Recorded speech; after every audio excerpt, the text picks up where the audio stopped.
요한일서 2장 15절부터 17절까지 교독하시겠습니다. 이 세상이나 세상에 있는 것들을 사랑치 말라. 누구든지 세상을 사랑하면 아버지의 사랑이 그 속에 있지 아니하니 이는 세상에 있는 모든 것이 육신의 정욕과 안목의 정욕과 이생의 자랑이니 다 아버지께로 쫓아온 것이 아니요 세상으로 쫓아온 것이라. 이 세상도 그 정욕도 지나가되 오직 하나님의 뜻을 행하는 이는 영원히 거하느니라. 아멘. 그들의 눈이 밝아. 오전에 말씀드렸습니다만 선악과 사건을 잘 우리가 이해를 해야 되겠어요. 즉 본질을 놓치지 말자는 거죠. 엉뚱한데 요즘 잘 쓰는 말로 이 달을 가르치는데 그건 달을 바라보라고 한 것인데 그 달을 가르치는 손가락을 본다. 참 황당한 일이죠. 달을 봐 했더니 달을 보는 게 아니라 나를 보고 있어요. 이런 일들이 우리 영적 생활에도 여러 가지가 있다고 생각합니다. 그 중에 하나가 선악과. 그건 성경을 연구하는 건 좋은데, 읽는 건 좋은데, 왜 있고 거기서 중요한 게 무엇인지를 놓치지 말아야 한다 이 말이죠.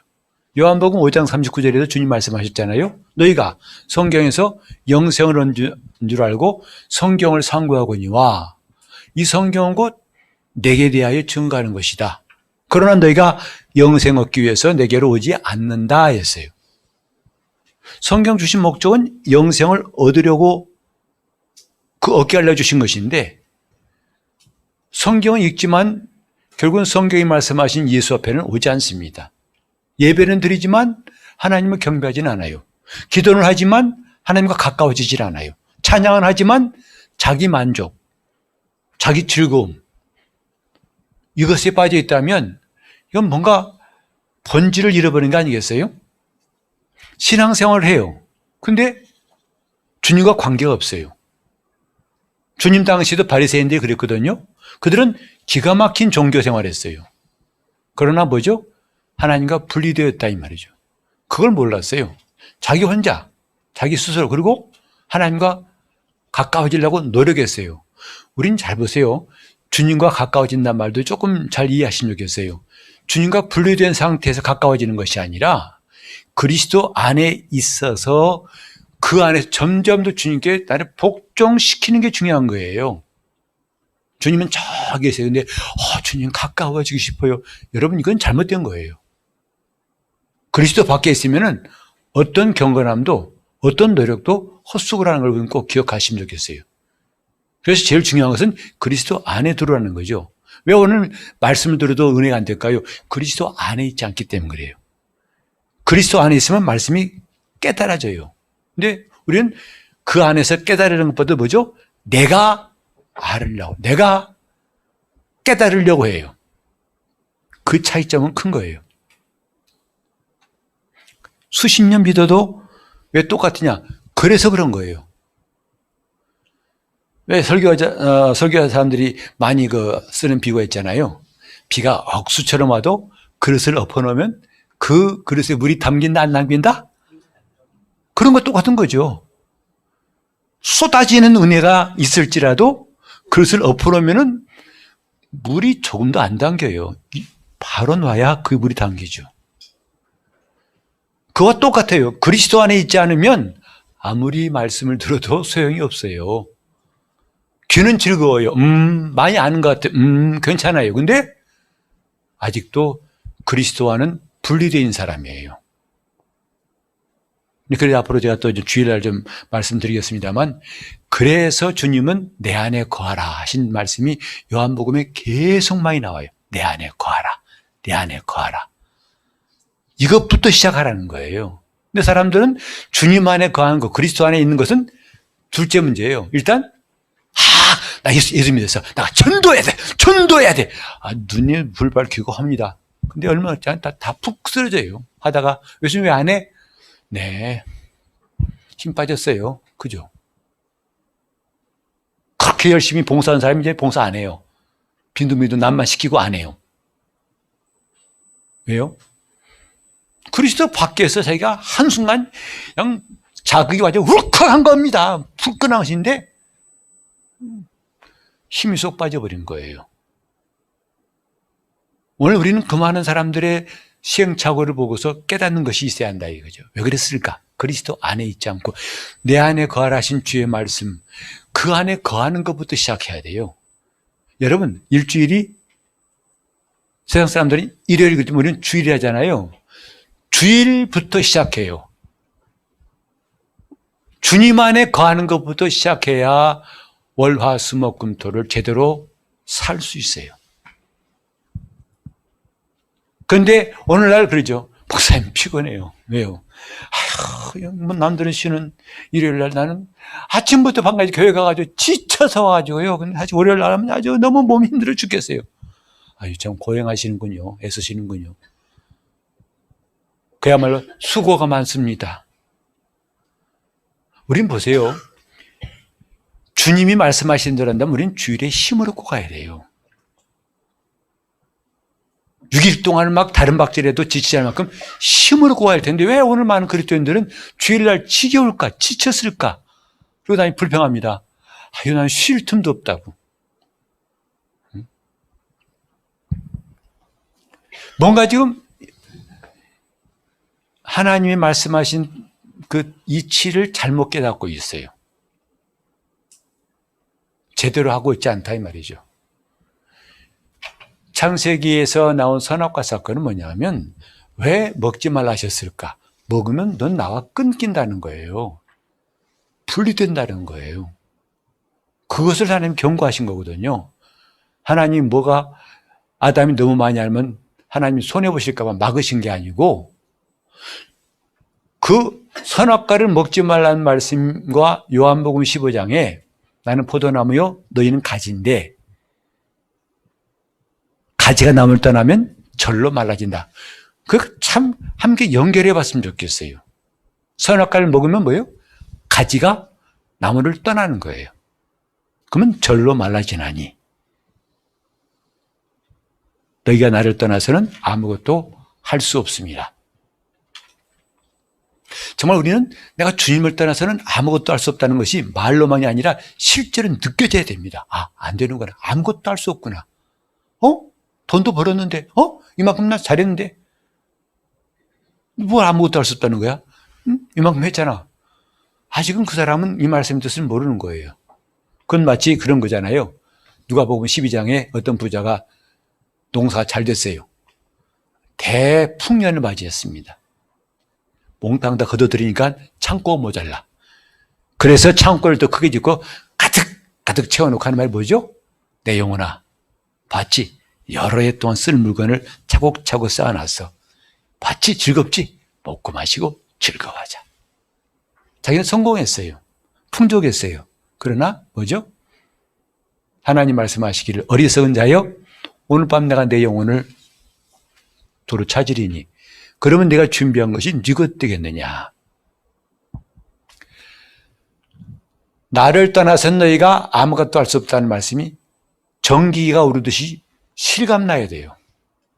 목회도 마찬가지입니다. 정말 목회도 제가 쭉 일하면 느끼는 게 뭐냐면 참 주님이 없이는 내가 한 목회가 쓸데없구나. 아무것도 아닌 걸 느껴요.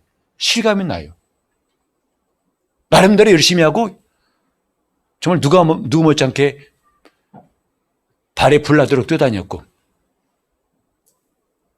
했지만 그분이 함께 하시지 않은 것이 아무것도 어느 게 없구나 느꼈어요.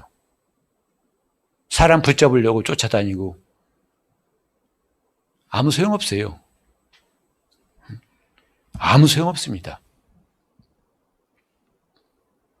내가 먼저 그리스도 안에 거하고 주님 안에 있을 때 그분이 나를 통해 일하시면서 한 사람 한 사람. 저는 여러분들이 우리 성도들이 말이죠. 은혜 받기를 목사가 왜 원하지 않겠어요? 여러분 한 사람 한 사람이 은혜 받고 말씀이 되고 아멘, 아멘 나도 그 말씀이 막 정겨우듯이는 그 말씀을 살고 싶어 이런 사람이 나오기를 왜 원치 않겠어요? 그래서 여러 번 제가 시도했습니다. 성경 공부도 부천에 있을 때부터 몇 번씩 시도했어요.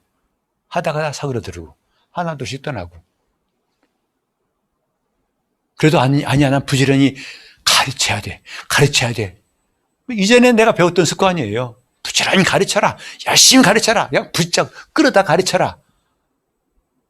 그래서 저는 어쨌든 해보려고 했는데 4번이나 시도했습니다만 그 결과는 참 마른 나무 가지 같았어요. 그리고 성도들은 변화가 안 돼요. 말씀 듣고 내반 사람이 안 보여요. 다 자기 소리만 냅다 질르지. 내가 맞다고. 목사님 왜 그러냐고 하지. 근데 어느 날 이 변화가 되기 시작하고, 이건 아니야.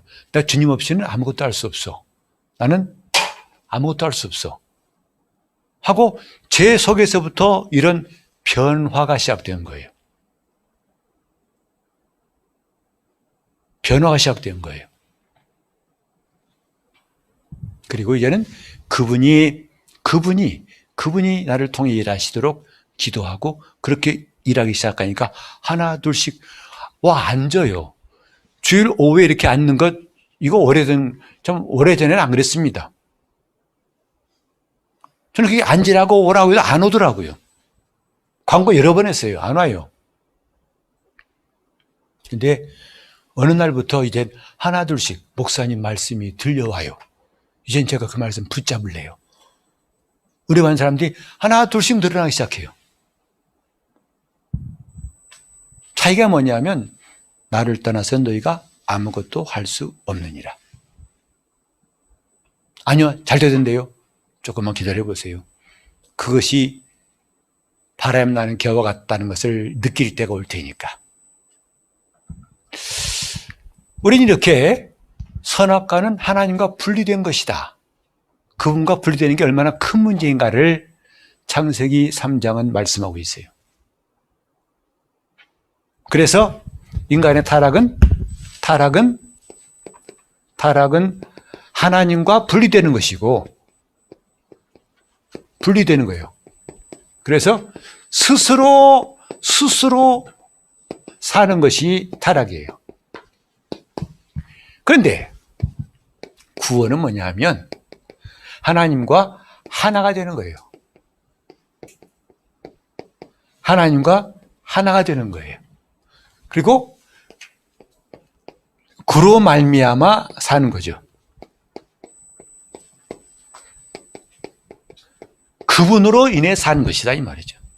바울이 유명한 고백했잖아요. 갈라디아서 2장 20절에 내가 그리스도와 함께 십자가에 못 박혔나니 그런즉 이제는 내가 산 것이 아니요 내 안에 누가? 그리스도가 사신 것이라.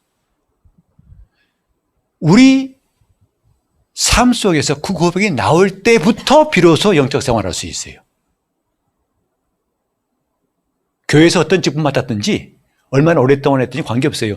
그 고백이 정말 이 속에서 나올 때부터 비로소 세상 말로 하면 철난 거고, 신앙생활에서는 비로소 영적 생활이 무엇인지를 알게 되는 것입니다.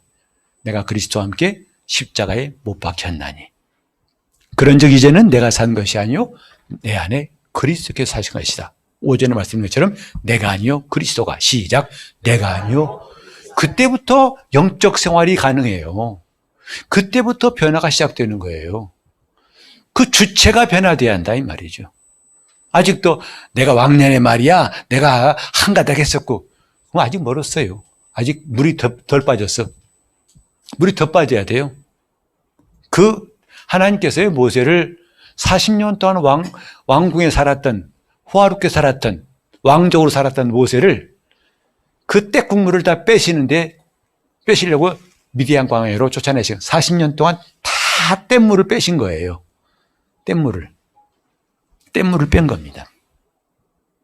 그리고 나서 그를 부르셨어요. 모세야 하고 시내산에서 부르신 거죠. 저도 그러고 보면요, 그렇게 이전교회에서 목사로서 여러 가지 일하고 남볼 때는 별일 다 했지만은 하나님께서 이제 개척하게 하신 다음에 10년 동안 뗏물을 빼시더라고요. 10년 동안 그 거품 빼시고 떼국물 빼시고 다 빼신 다음에 비로소 이제는 목회가 무엇인지를, 이게 설교가 무엇인지를, 어떻게 하는지를 비로소 알게 하시더라고요. 내가 그리스도와 함께 십자가에 못 박혔나니. 이런 경험 없이는 누구도 신앙생활을 제대로 할 수가 없고 아직 그때가 아닌 겁니다. 그전까지는 뭐죠? 그때까지는 다 내가 하려고.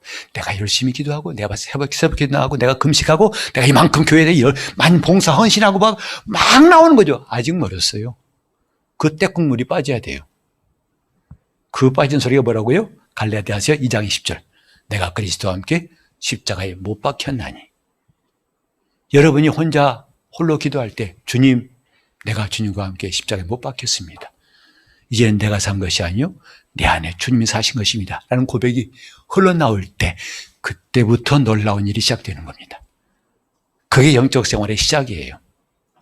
그래서 타락은 하나님과 분리된 거고, 스스로 뭔가를, 죄를 짓는 것도 스스로 짓고, 죄를 안 지으려고 하는 것은 옳은 것이냐? 그것도 틀렸어요. 그것도 스스로 하는 거예요.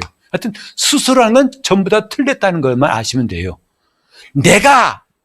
그건 뭐 나쁜 죄를 짓든 좋은 일하든 그리스도와는 상관이 없어요. 왜? 거짓자가 하는 일이에요. 그 세상 말로, 우리가 지금까지 들었던 말로 하면 자기 의의를 세우는 것이었다 이 말이죠.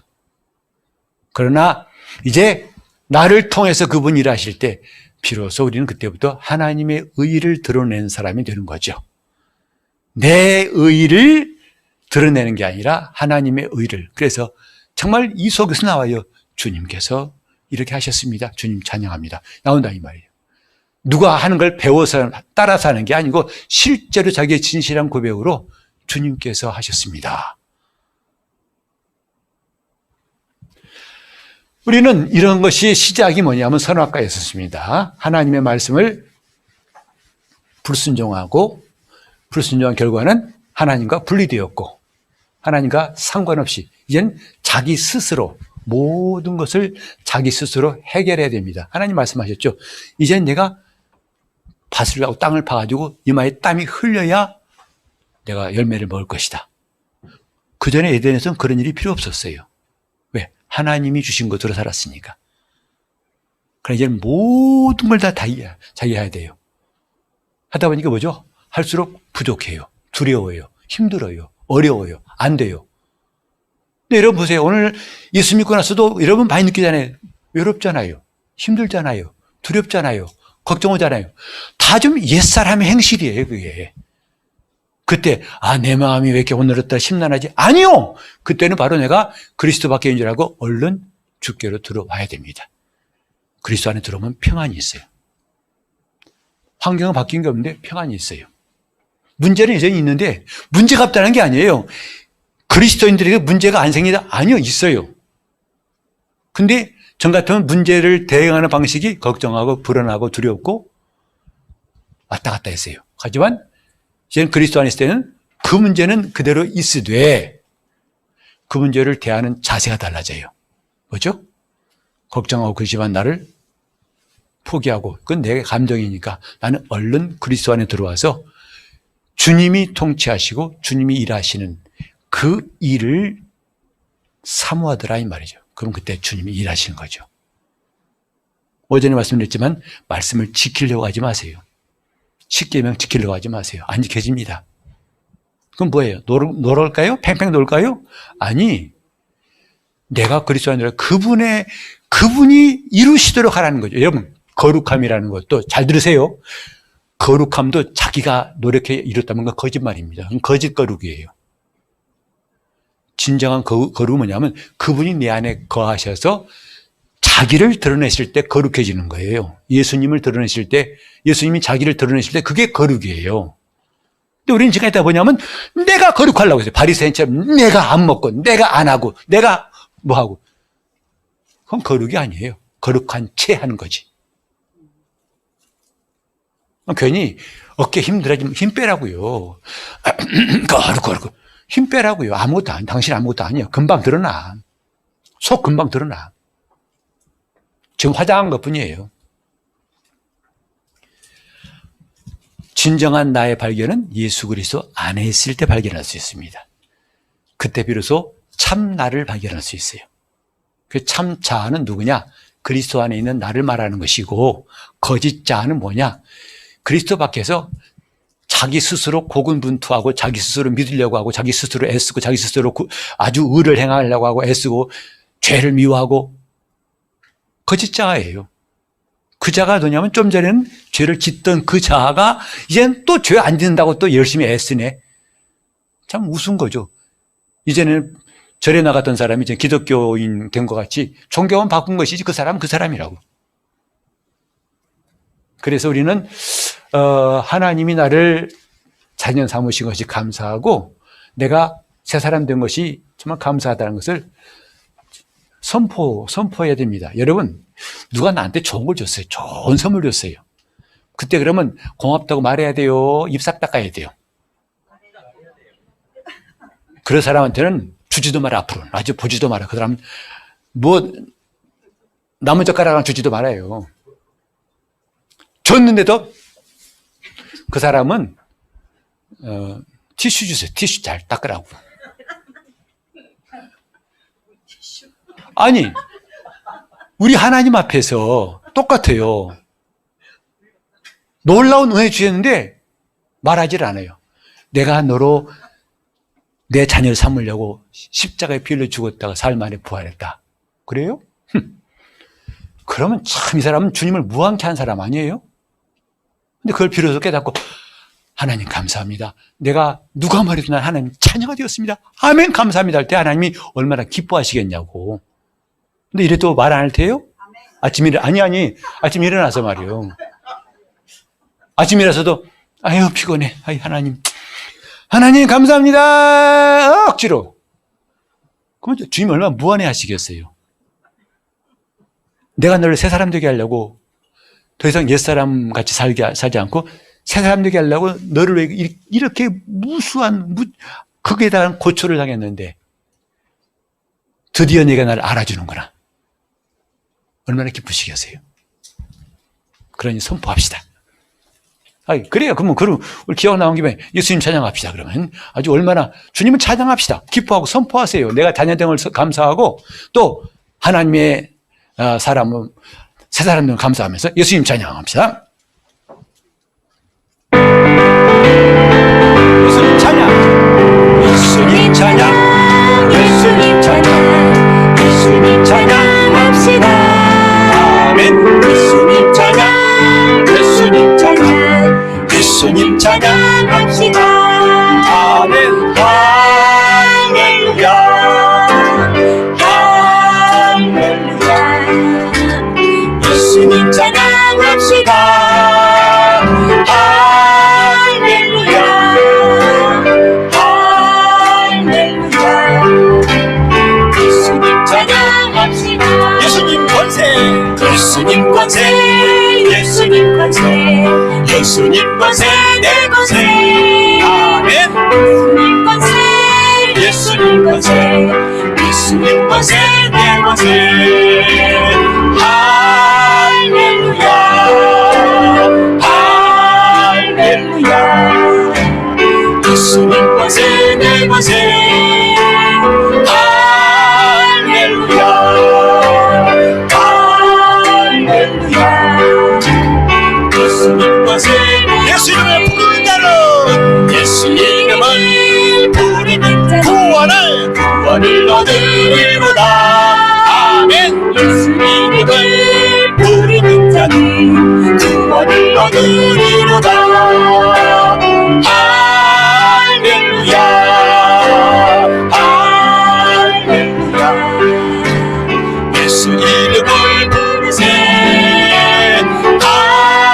할렐루야, 할렐루야. 예수 이름을 높이는 자는 예수 이름을 높이는 새 힘을 얻으리로다. 예수 이름을 높이는 자는 새 힘을 얻으리로다. 할렐루야, 할렐루야. 예수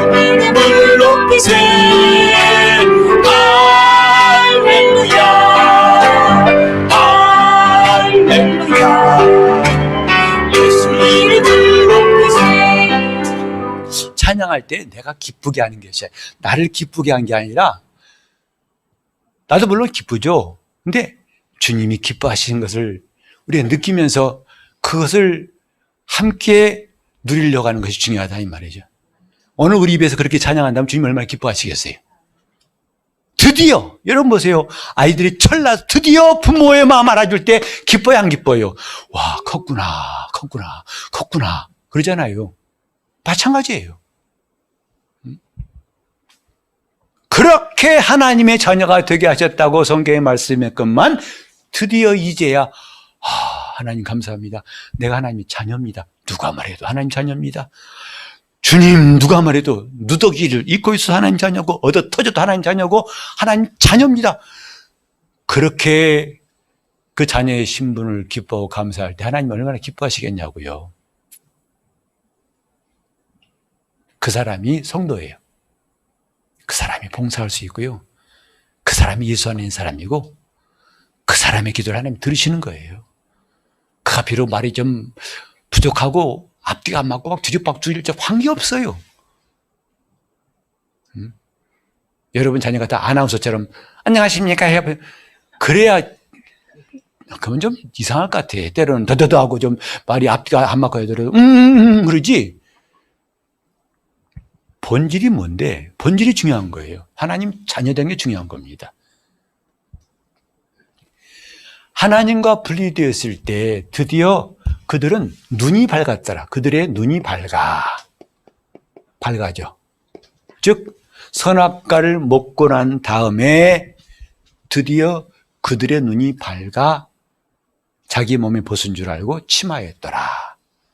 그 눈이라고 할 때 이 눈은 영적인 눈이 아니에요. 드디어 육신적인 눈이 떠진 거라 이 말이죠. 노름꾼이 드디어 노름에 눈 떴어요.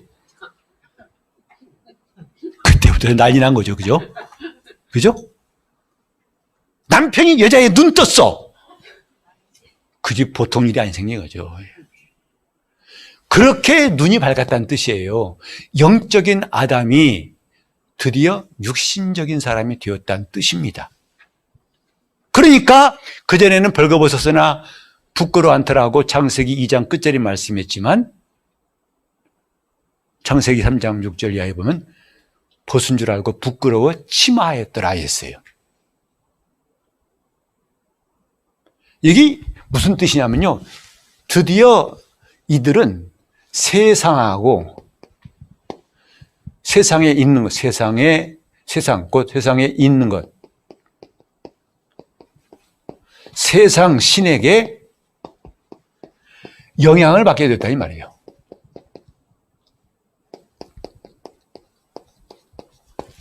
이거예요. 드디어 세상 신의 영향을 받게 되더라. 세상에 있는 것들의 영향을 받게 되더라.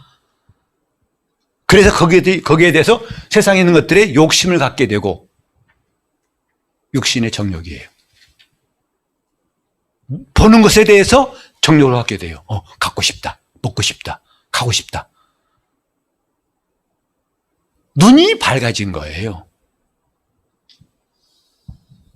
이것 때문에 예수 믿은 다음에도 성도들이 신앙생활하기 어려운 것은 이것 때문이에요. 그래 사도 요한도 오늘 읽은 본문을 보면 너희가 세상과 세상에 있는 것들을 사랑하지 말라. 그러면 하나님과 원수된다. 이렇게 말씀한 거죠. 근데 한번 돌이켜봅시다. 아담과 하와가 세상에 선악과를 먹기 전에는 이런 영향을 받았을까요? 안 받았을까요? 크게 말하세요. 크게 말하세요. 안 받았어요. 네, 혹시 틀릴까 봐.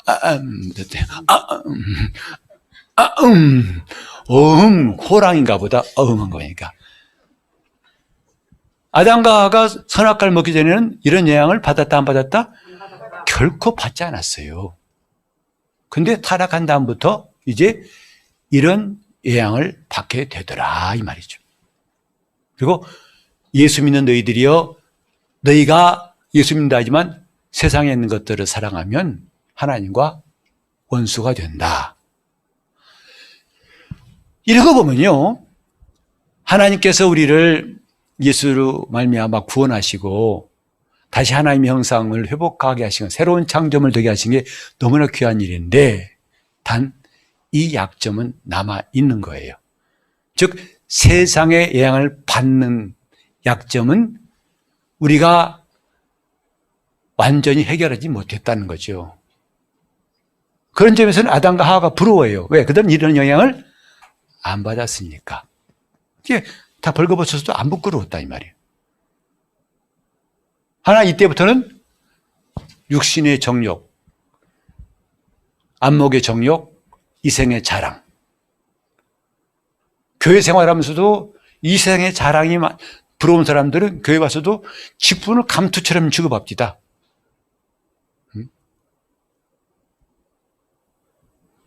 이제는 교회에 있었던 일인데 예배 맨 앞줄에 목사도 앉고 장로님들 앉고 앉았었는데 배지가 다 똑같았어요. 안수 집사는 장로나 병의 장로나 저 호칭장 똑같았는데 근데 제가 워낙 그런 분들이 많아 누가 누군지 잘 모르는 분들이니까 예배 끝나고 나서 서로 인사하잖아요. 그래서 안수 집사님 여기 있더니 장로입니다 그러더라고요. 나보고 실수했다는 거예요. 어때 안수 집사라고 그래 장로인데 나 장로란 말이야 안수 집사란 말이 뭔 소리야. 제가 미안합니다. 제가 몰라봤어요. 즉시 사과했죠. 하지만 뒷맛이 개운치 않더라고요. 그게 뭐가 중요한 거예요? 저는 예배 끝나고 뜰 앞에 서 있었는데 많은 사람이 왔다 갔다 하잖아요. 근데 누가 막 가다가 아저씨 지금 몇 시예요? 그러더라고 나보고요. 그때 야!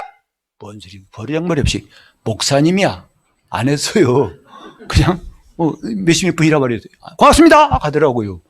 그게 뭐가 중요한데 그래요. 뭐냐면 이 세상의 명예에 굶주려 있어요.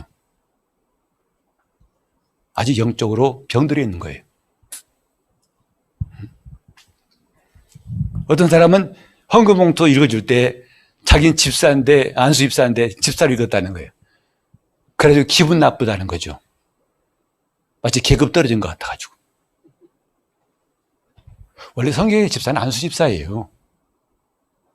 안수 집사를 그냥 집사라고 한 거예요. 안수 받은 일을 집사라는 것인데 이제 안수 받지 않은 사람도 있기 때문에 그걸 구별하려고 앞에다 안수 집사라고 하지 집사라도 그건 결코 틀린 말은 아닙니다.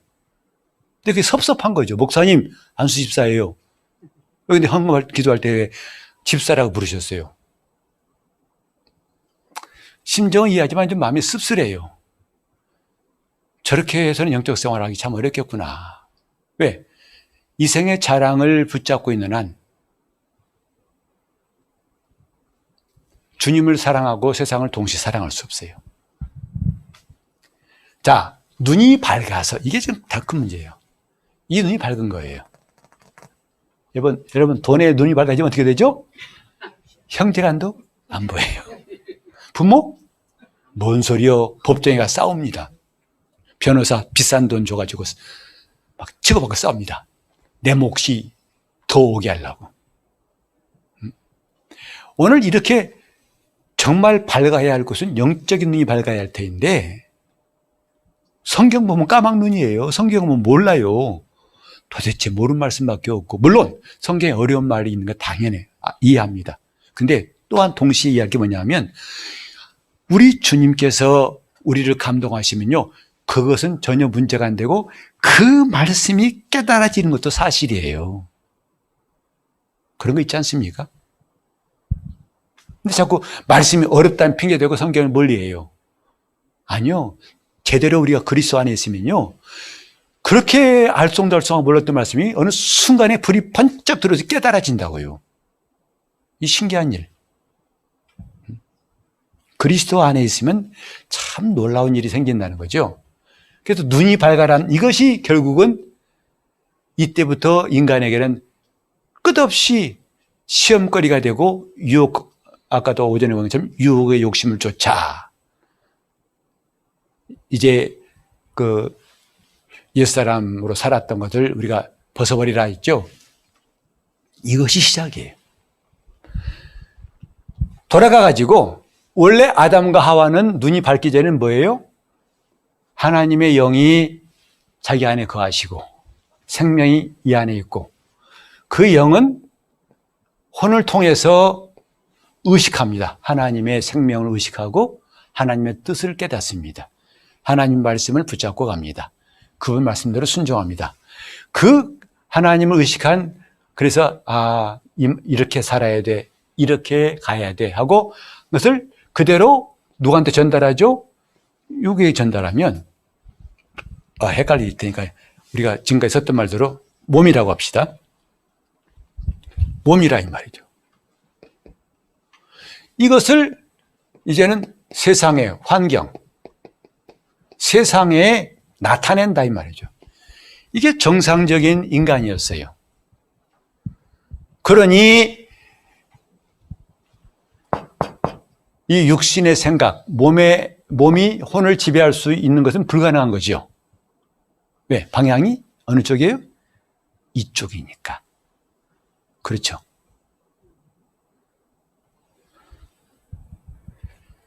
역류성 식도염이란 거 있어요. 경험하신 분들은 참 얼마나 힘든지 아실 건데 음식물을 원래 입에서 하면 밑으로 내려가야 돼요. 그죠? 올라오면 안 됩니다. 근데 문제가 있어가지고 이 위산이 다시 거꾸로 올라와요. 그때는 이게 타는 것 같아요. 가슴이 막 아프고 타는 것 같아요. 괴로워요. 역류라는 게 그런 겁니다.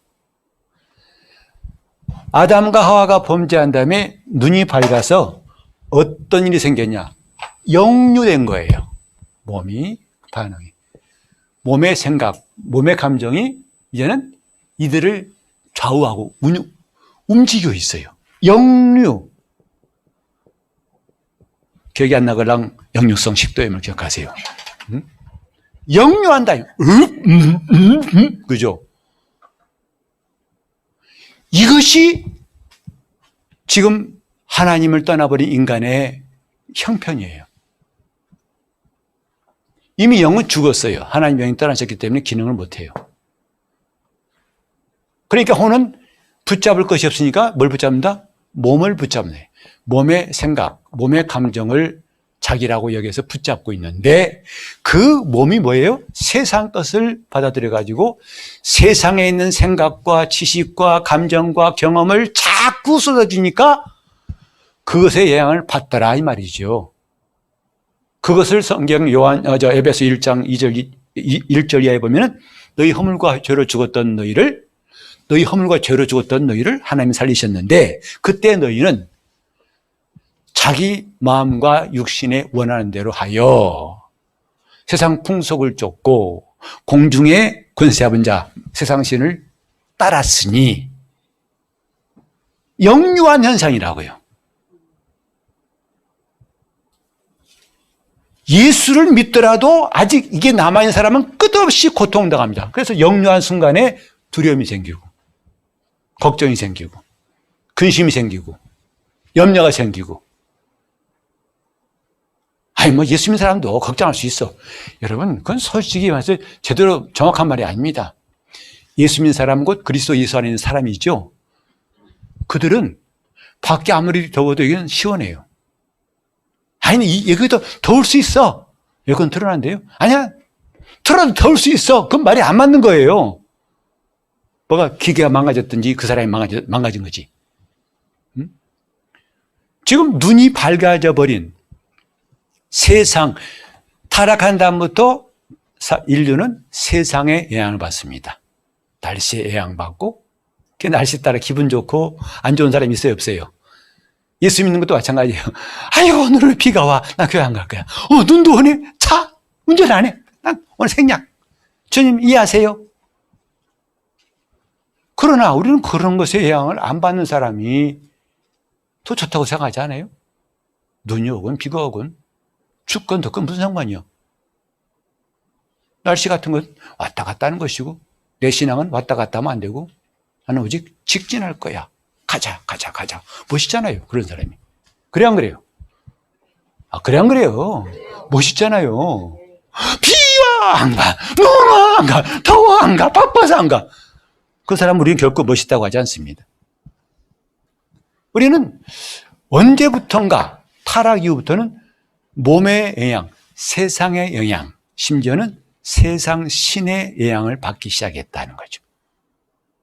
그것이 바로 육체와 마음에 원하는 것대로 한 것이다 이 말이에요. 그러니 우리는 이거를 철저하게 차단하는 게 중요해요. 그게 바로 영적 생활입니다. 이기려고 하는 걱정과 근심이 생겨요. 그때 어떻게 합니까? 일단 딱 정체를 밝히세요. 너는 내가 아니야. 너는 내 생각일 뿐이야. 나에게 더 이상 영향을 끼치지 마. 영향을 끼치지 마. 하고 딱 선을 긋는 것은 여러분이 굉장히 성장한 모습이에요. 요즘에는 그런 말을 많이 쓰더군요. 유튜브 하는 사람들이 있죠. 저는 유튜버라고 썼어요. 지금은 새로운 말 쓰더라고요. 인플루언서. 들어보셨어요? 말이 너무 어렵잖아요. 인플루언서. 내가 스펠링 쓸 수 있을지 모르겠네. 예? 맞아요? 뭐 틀린 거 없어요? 인플루언서. 모르신 분을 위해서 우리가 인플루언서로 쓰지. 인플루언서. 영향을 끼친다는 말이에요. 그 사람이 갖고 있는 지식이나 그 모든 활동을 통해 사람들에게 영향을 끼쳐요. 그래서 심지어는 그 사람이 소개하는 음식을 먹으려고 하고, 그 사람이 가는 곳을 가보려고 하고, 그 사람 하는 말을 듣고서 따라합니다. 인플루언서예요. 아담과 하와가 타락한 다음부터 세상이 인플루언서가 됐어요. 인류의 인플루언서가 됐어요. 그들의 무시로, 그러니까 요즘에 수많은 영상, 방송, 이것이 끝없이 예수 믿는 사람들에게도 영향을 끼치려고 막 쏟아져 와요. 그 중에 하나 뭐냐? 오늘 날씨는 어떻겠습니까? 날씨가 어때? 알았어요. 이게 지금 우리가 정신 안 차리면요, 어느새 우리도 그런 영향을 받게 된다 이 말이죠. 세상 신의 영향을 받게 된다 이 말이죠. 고린도후서 4장 3절에 보면요, 만일 우리 복음이 가리웠으면 망하는 자에게 가리운 것이다 했어요. 왜 저들에게 말씀이 안 들어가는지 아냐? 복음이 가리운 거다. 딱 가리워서 커튼 치듯이. 곧 이 세상 신이 믿지 않는 자들의 마음을 혼미하게 해서 복음의 광채가 비추지 못하게 차단한 것이다 이 말이죠. 그래서 말씀이 안 들어간다는 거예요. 교회 밖에 있든지 교회 안에 들어온 사람일지라도 마귀는요, 저 문에서 따라오다가 딱 쉰지하시면 딱 같이 들어와요. 귀신들은 같이 앉아요. 옆에 앉아요. 뭐라고 해요? 자. 너 이런 사람 아니잖아. 왜 눈 떴어? 눈꺼풀 내려. 자, 잘 잔다. 그리고 핸드폰 봐, 핸드폰. 응? 왜 심심하잖아. 목사 소리 재미없잖아. 봐봐, 핸드폰 봐. 오늘 좋은 뉴스 없어? 이런 영향력을 우리가 접하고 사는 것이 우리 현실이에요. 그러려면 우리가 어떻게 되냐? 우리 안에서 선한 영향력이 더 강하게 나와야겠죠. 그게 바로 영혼의 힘이에요. 말씀을 묵상하고 말씀대로 생각한 사람들에게서는 그런 힘이 나와요. 그런 생각이 문 앞에 얼쩡거리다가도 어이구, 이 집 10,000원이네. 못 들어가겠네. 안 된다 이 말이죠. 근데 텅 비었어. 예배 드리러 왔는데 깡통이네. 그러면 부지런히 들어와서 자기 생각을 집어넣고 자기 감정을 막 부추기죠. 예배는 드려. 그러나 너는 내 것이야. 내가 너한테 영향 끼치는 거야. 이게 안타깝게도 많은 성도들에게서 나타나는 일들이에요. 그 결과가 뭐냐? 예배 끝나고 나옵니다. 오늘 뭐 들었어? 몰라. 저는 정말 재밌습니다. 어떤 사람 전도했는데요. 정말 그 사람이 어렵게 교회 나와가지고 그 사람 예배 드리러 간 사이에 저는 수험생 들여놓고 시험장 들어간 다음에 기도하는 학부모 심정이었어요. 주님, 제발 이 사람이 오늘 예배 나왔는데 말씀을 듣고 은혜 받게 도와주시고 막 기도하는데요. 예배 끝나고 나오는 사람 무리 중에 이 사람이 나오더니 그때 여름이었거든요. 와 있었어요. 담배 꺼내는 거예요. 그 순간에 참 낙심이 뛰다. 아이고. 그래서 오늘 예배 어떻게 되니? 뭔 소린지 시끄럽고 일어났다 앉았다 손 들었다 놨다 정신없더라는 거죠. 아유, 난 다음 주에 안 나온다고 하더라고요. 아주 마음을 호배 파는데 얼마나 마음이 아프든지. 그러니까 어떤 사람 그 예배 때 눈물을 흘리고 은혜 받는 사람도 있는데 이 사람은 도대체 뭔 소리 들었는지 모르겠다는 거죠. 그런 일이 지금도 일어나고 있어요. 선한 영향력을 받아야 한다 이 말이죠. 세상으로부터 영향을 덜 받으려면 우리가 분명한 것은 뭐냐면 내 안에 선한 영향력이 가득 채워지는 것밖에 없어요. 그게 우리가 영적 생활을 잘해야 할 이유고 기도할 이유입니다. 기도할 때 그런 힘이 생겨요. 그때 밀어낼 힘이 생긴다고요. 역류할 때 이걸 막을 수 있는 힘이 생긴다고요. 스톱, 오지 마. 나는 너한테 영향받지 않아. 하고 막을 수 있는 힘이 생겨야 할 텐데 그 힘은 목사가 주는 게 아니고 각자가 주님께로부터 힘을 얻어야 돼요. 영적 생활은 누가 대신하는 게 아니죠. 시험이 올 때 이길 수 있는 건 내가 먼저 준비하고 내가 힘이 있어야 돼요. 근데 그걸 자꾸 목사님 기도해 주세요 하고 자기는 기도하지 않아요. 그냥 별로 도움이 안 돼요. 그것은. 역류 현상을 막자. 시작. 세상으로부터 영향을 받지 않으려고 하는 성도들의 다짐이에요. 나는 더 이상 이 세상 신이 세상에 있는 것들, 곧 육신의 정욕과 안목의 정욕과 이생의 자랑이 내 앞에서 얼씬거리지 못하게 해야겠다. 내 안에 있는 주님의 힘으로 밀어내야겠다. 이 뜻으로 다 같이 역류를 막자. 역류를 막자. 막아야 됩니다. 그래야 우리가 이길 수 있고 건강해지는 거예요. 이게 없으면 맨날 얻어 터지고 나중엔 지쳐가지고 교회 올 힘도 없어요. 교회 오려면 지겨워요. 목사님 왜 1년에 52주를 꼬박꼬박 나와야 된다고 하셨어요. 가끔 한두 번 나오고 쉬었다가 한두 번 나오고 한 3, 4주 쉬었다가 한 번 나오고 한 달 쉬었다가 이러면 참 좋을 텐데 뭐 꼬박꼬박 나오래. 저 목사는 아주 앞뒤가 꽉 막혀가지고 꼬박꼬박 나오래. 아주 밉죠. 그죠? 저 목사가 털털하니 그래요? 쉬세요. 까지 6개월? 괜찮습니다. 쉬세요. 뭐 근다고 그거 맞습니다. 괜찮아요. 그럼 좋을 텐데 매주 나오라면서요. 네. 아휴, 숨 막혀. 숨이 꽉 막히죠? 응? 어쩜 저렇게 사람이 융통성이 없을까? 융통성은 그런 데 찾는 게 아닙니다. 찾을 때가 찾으세요. 장사하는 사람한테 찾으세요. 꼭 다 받아야겠어요? 네. 사람의 융통성이 없어. 이거 뭐 사람이 당신 이익 좀 덜 보고 깎으면 안 돼? 그때 아저씨 왜 목사한테 와가지고 융통성 없다고 하냐고. 그건 참 번지수를 잘못 잡은 것 같아요. 융통성은 그때 쓰는 게 아닙니다. 앞으로 저한테 그렇게 말씀하시면 여기 가운데 안 계신데 앞으로도 안 나왔으면 좋겠어요. 인플루언서. 제가 메모를 해놓겠어요. 메모를. 주님은 나의 인플루언서. 세상이 나의 인플루언서가 아니라 주님은 나의 인플루언서이시다. 주님은 나의 인플루언서.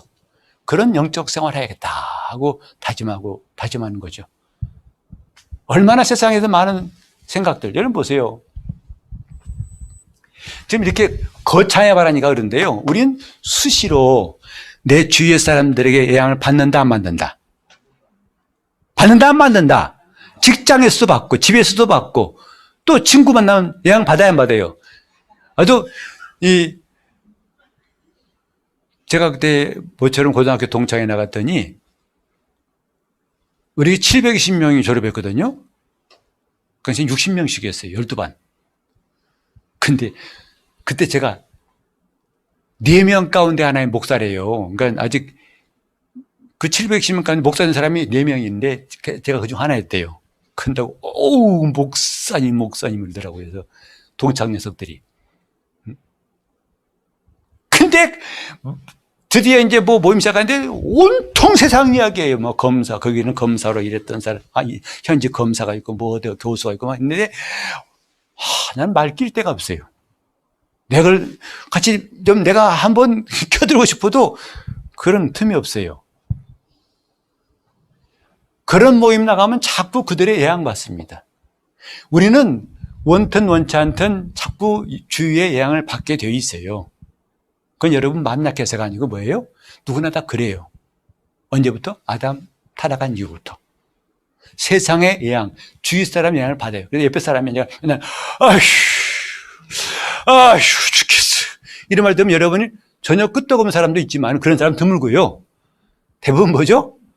나중에 함께 한숨 쉬어요. 나도 그래, 한숨. 예양받습니다.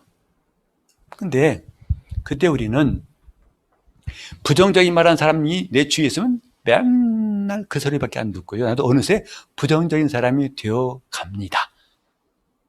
답은 뭐냐?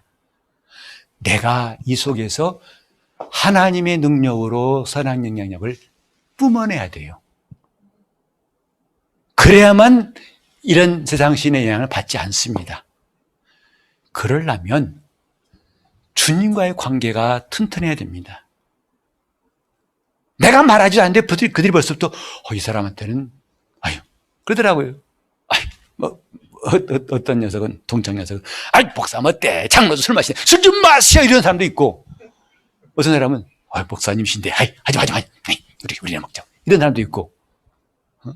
자, 이런 상황에서 어떤 사람은 알아보고 미리암치 술 권하지 마. 목사님은 아니야. 하고 하는 사람이 있고 때려 쓰는 사람도 있는데 어쨌든 내 속에서 그런 힘이 나와야 한다 이 말이죠.